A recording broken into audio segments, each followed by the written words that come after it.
ಶ್ರೀಮದ್ವಿದ್ಯಾವಾರಿಧಿತೀರ್ಥಗುರುಭ್ಯೋ ನಮಃ.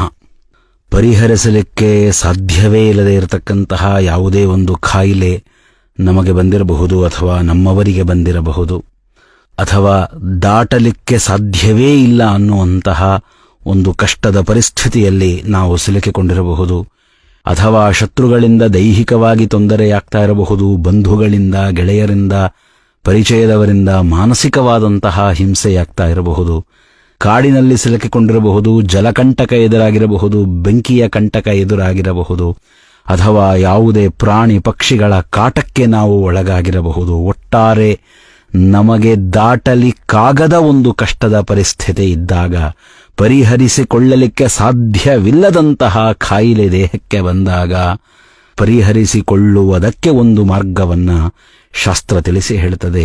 ಶ್ರೀಮತ್ ಸುಮತೀಂದ್ರ ತೀರ್ಥ ಗುರು ಸಾರ್ವಭೌಮರು ಶ್ರೀಮತ್ ತ್ರಿವಿಕ್ರಮ ಪಂಡಿತಾಚಾರ್ಯರ ನರಸಿಂಹ ಸ್ತುತಿಗೆ ವ್ಯಾಖ್ಯಾನವನ್ನ ಮಾಡ್ತಾ ಒಂದು ಅಪೂರ್ವವಾದ ರಹಸ್ಯವಾದ ಉಪಾಸನೆಯನ್ನ ತಿಳಿಸಿಕೊಡುತ್ತಾರೆ. ಊರ್ಧ್ವಾಭ್ಯಾ ಮಂತ್ರಮಾಲೆ ತದನುದರ ಮರಿಂ ಖಡ್ಗಖೇಟೌ ವಹಂತಂ ಬಾಣಂಚಾಪಂ ದಧಾನಂ ಮುಸಲಮಪಿ ಗದಾಂ ಪಾಶಮಪ್ಯಂಕುಶಂಚ ಊರ್ವೋರ್ನಿಕ್ಷಿಪ್ಯ ದೈತ್ಯಂ ತದುದರ ಕುಹರಂ ದಾರಯಂತಂಚ ದೌರ್ಭ್ಯಾಂ ರಕ್ತಜ್ವಾಲಾಮಯಂತಂ ಜ್ವರ ಸಮರ ಭಯೇ ಚಿಂತಯೇದುಗ್ರಸಿಂಹಂ. ಜ್ವರ ಸಮರ ಭಯೇ, ಜ್ವರ ಅಂದ್ರೆ ಎಲ್ಲ ರೀತಿಯ ರೋಗಗಳು, ಸಮರ ಅಂದ್ರೆ ಎಲ್ಲ ರೀತಿಯ ಸಂಕಷ್ಟದ ಪರಿಸ್ಥಿತಿಗಳು, ಪರಿಹರಿಸಿಕೊಳ್ಳಲಿಕ್ಕಾಗದ ಕಾಯಿಲೆ, ದಾಟಲಿಕ್ಕಾಗದ ಕಷ್ಟ ಎದುರಾದಾಗ ಉಗ್ರಸಿಂಹಂ ಚಿಂತಯೇ, ಉಗ್ರ ನರಸಿಂಹನ ಚಿಂತನವನ್ನ ಮಾಡಬೇಕು. ಕಣ್ಗಳನ್ನ ಮುಚ್ಚಬೇಕು. ನಮ್ಮ ಅಂತರ್ಯಾಮಿಯಾಗಿ ಕುಳಿತಂತಹ ಶ್ರೀಮನ್ನಾರಾಯಣನೇ, ಶ್ರೀರಾಮ ಶ್ರೀಕೃಷ್ಣ ಮುಂತಾದ ಪರಮಸುಂದರವಾದ ರೂಪಗಳನ್ನ ಧರಿಸುವಂತ ಶ್ರೀಮನ್ನಾರಾಯಣನೇ ನಮ್ಮ ಶತ್ರುಗಳ ನಾಶಕ್ಕಾಗಿ ಪರಮೋಗ್ರವಾದಂತಹ ನರಸಿಂಹ ರೂಪವನ್ನ ಧಾರಣ ಮಾಡಿದ್ದಾನೆ. ನಮ್ಮೊಳಗೆ ಭಗವಂತ ತನ್ನ ಆ ನರಸಿಂಹ ರೂಪದ ಸನ್ನಿಧಾನವನ್ನಿಟ್ಟು ಈ ಕಷ್ಟಗಳನ್ನ ನಮ್ಮಿಂದ ದಾಟಿಸ್ತಾನೆ, ಈ ರೋಗವನ್ನ ನಾಶ ಮಾಡ್ತಾನೆ ಅಂತ ಚಿಂತನ ಮಾಡಬೇಕು.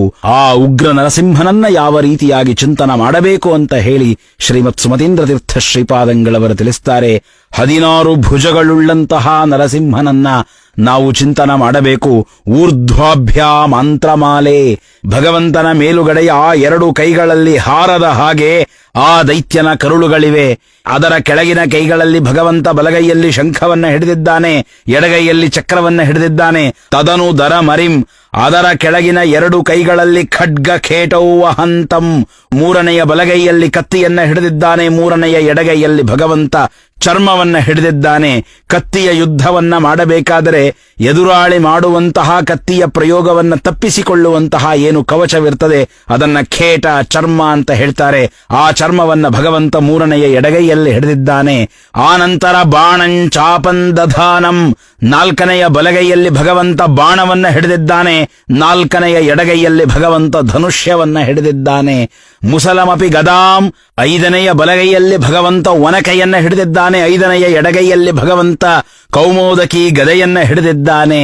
ಪಾಶಮಪ್ಯಂಕುಶಂಚ, 6ನೆಯ ಬಲಗೈಯಲ್ಲಿ ಪಾಶವನ್ನ, 6ನೆಯ ಎಡಗೈಯಲ್ಲಿ ಅಂಕುಶವನ್ನ ಹಿಡಿದಿದ್ದಾನೆ ಸ್ವಾಮಿ. ಊರ್ವೋರ್ ನಿಕ್ಷಿಪ್ಯ ದೈತ್ಯಂ, 7ನೆಯ ಬಲಗೈಯಿಂದ ಆ ದೈತ್ಯನ ತಲೆಯನ್ನ ಹಿಡಿದುಕೊಂಡಿದ್ದಾನೆ, 7ನೆಯ ಎಡಗೈಯಿಂದ ಭಗವಂತ ಆ ದೈತ್ಯನ ಕಾಲನ್ನ ಹಿಡಿದಿಟ್ಟುಕೊಂಡಿದ್ದಾನೆ. ಆ 7ನೆಯ 2 ಕೈಗಳಿಂದ ದೈತ್ಯನನ್ನ ತನ್ನ ತೊಡೆಯ ಮೇಲೆ ಹಾಕಿಕೊಂಡು ಒತ್ತಿ ಹಿಡಿದಿಟ್ಟುಕೊಂಡಿದ್ದಾನೆ ಸ್ವಾಮಿ. ತದುದರ ಕುಹರನ್ ದಾರಯಂತಂಚ, 8ನೆಯ 2 ಕೈಗಳನ್ನ ಹತ್ತಿರ ಸೇರಿಸಿ ತನ್ನ ಉಗುರುಗಳಿಂದ ಅವನ ಹೊಟ್ಟೆಯನ್ನ ಬಗೆದಿಟ್ಟುಕೊಂಡಿದ್ದಾನೆ ಸ್ವಾಮಿ.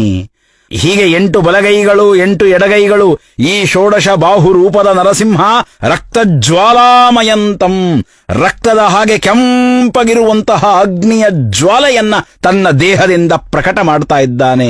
ಈ ಪರಮೋಗ್ರ ನರಸಿಂಹ ರೂಪದ ಚಿಂತನವನ್ನ ಮಾಡಬೇಕು. ಪರಿಹರಿಸಲಿಕ್ಕೆ ಸಾಧ್ಯವೇ ಇಲ್ಲದಂತಹ ಕಾಯಿಲೆಯೂ ನಾಶವಾಗ್ತದೆ. ದಾಟಲಿಕ್ಕೆ ಸಾಧ್ಯವಿಲ್ಲದ ಕಷ್ಟವನ್ನು ದಾಟ್ತೇವೆ, ಗೆಲ್ಲಲಿಕ್ಕೆ ಸಾಧ್ಯವಿಲ್ಲದ ಸಮರವನ್ನು ಗೆಲ್ತೇವೆ. ಜ್ವರ ಸಮರ ಭಯೇ ಚಿಂತಯೇದುಗ್ರಸಿಂಹಂ. ನಮ್ಮ ಯಾವುದೇ ಕಷ್ಟಗಳು ಪರಿಹಾರವಾಗಬೇಕಾದರೂ ನಾವು ದೇವರನ್ನ ಪ್ರಾರ್ಥನೆ ಮಾಡಬೇಕು. ಪ್ರಾರ್ಥನೆ ಮಾಡದೆ ನಮಗೆ ಫಲ ದೊರೆಯುವುದಿಲ್ಲ. ಹಿರಣ್ಯಕಶಿಪು ಹಿರಣ್ಯಾಕ್ಷರನ್ನ ಸಂಹಾರ ಮಾಡಲಿಕ್ಕಾಗಿ ದೇವತೆಗಳು ಪ್ರಾರ್ಥನೆ ಮಾಡಿದ್ದಾರೆ. ಕಾಲನೇಮ್ಯಾದಿ ರಾಕ್ಷಸರ ಸಂಹಾರಕ್ಕಾಗಿ ದೇವತೆಗಳು ಪ್ರಾರ್ಥನೆಯನ್ನ ಮಾಡಿದ್ದಾರೆ. ರಾವಣ ಕುಂಭಕರ್ಣಾದಿಗಳ ನಾಶವಾಗಲಿಕ್ಕಾಗಿ ದೇವತೆಗಳು ಭಗವಂತನನ್ನ ಪ್ರಾರ್ಥನೆ ಮಾಡಿದ್ದಾರೆ. ಅಮೃತವನ್ನ ಪಡೆಯಬೇಕು ಅಂತ ಹೇಳಿ ದೇವತೆಗಳು ಭಗವಂತನನ್ನ ಪ್ರಾರ್ಥನೆ ಮಾಡಿದ್ದಾರೆ. ಕಂಸ ಜರಾಸಂಧಾದಿಗಳನ್ನ ನಾಶ ಮಾಡಬೇಕು ಅಂತ ಹೇಳಿ ಭಗವಂತನನ್ನ ಪ್ರಾರ್ಥನೆ ಮಾಡಿದ್ದಾರೆ. ಪ್ರಾರ್ಥನೆ ಮಾಡಿದ ನಂತರವೇ ಭಗವಂತ ಅವತರಣ ಮಾಡಿ ಬಂದು ಅವರಿಗೆ ಇಷ್ಟಪ್ರದಾನ ಮಾಡಿದ್ದಾನೆ. ಅವರ ಕಷ್ಟಗಳ ಪರಿಹಾರವನ್ನ ಮಾಡಿದ್ದಾನೆ.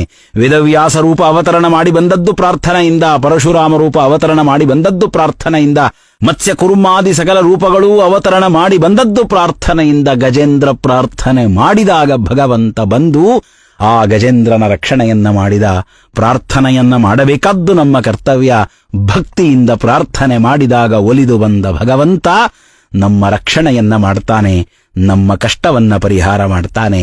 ಆ ಪ್ರಾರ್ಥನೆ ಮಾಡಬೇಕಾದ ಕ್ರಮವನ್ನೂ ಸಹಿತ ಶ್ರೀಮತ್ ತ್ರಿವಿಕ್ರಮ ಪಂಡಿತಾಚಾರ್ಯರು ತಿಳಿಸಿಕೊಡುತ್ತಾರೆ. ಹರಿದರ ಮಸಿಖೇಟೌ ಬಾಣಚಾಪೆ ಗದಾಂಸನ್ ಮುಸಲಮಪಿ ದಧಾನಃ ಪಾಶವರೆಯಾಂಕುಶೌ ಚ ಕರಯುಗಲ ಧೃತಾಂತ್ರ ಸ್ರಗ್ವಿಭಿನ್ನಾರಿ ವಕ್ಷೋ ದಹ ದಹ ನರಸಿಂಹ ಸಹ್ಯವೀರ್ಯಾಹಿತಂ ಹೇ. ಕರುಳಿನ ಹಾರಗಳನ್ನ, ಶಂಖಚಕ್ರಗಳನ್ನ, ಖಡ್ಗ ಖೇಟಗಳನ್ನ, ಬಾಣಧನುಷ್ಯಗಳನ್ನ, ಒನಕೆ ಗದೆಗಳನ್ನ, ಪಾಶ ಅಂಕುಶಗಳನ್ನ ಹಿಡಿದು 2 ಕೈಗಳಿಂದ ಹಿರಣ್ಯಕಶಿಪುವನ್ನ ಹಿಡಿದಿಟ್ಟುಕೊಂಡು ಮತ್ತೆರಡು ಕೈಗಳಿಂದ ಅವನ ಉದರವನ್ನ ಬಗಿತಾ ಇರುವಂತಹ ಓ ಅಸಹ್ಯ ವೀರ್ಯನಾದ ನರಸಿಂಹ, ನಿನ್ನ ಪರಾಕ್ರಮವನ್ನ ಯಾರಿಗೂ ಸಹನ ಮಾಡಲಿಕ್ಕೆ ಸಾಧ್ಯವಿಲ್ಲ. ನೀನು ಅಸಹ್ಯ ವೀರ್ಯನಾದವನು. ನಿನ್ನ ಪರಿಪೂರ್ಣ ಶಕ್ತಿಯನ್ನ ತಡೆದುಕೊಳ್ಳಬಲ್ಲ ಸಾಮರ್ಥ್ಯ ಈ ಜಗತ್ತಿನಲ್ಲಿ ಯಾರಿಗೂ ಇಲ್ಲ.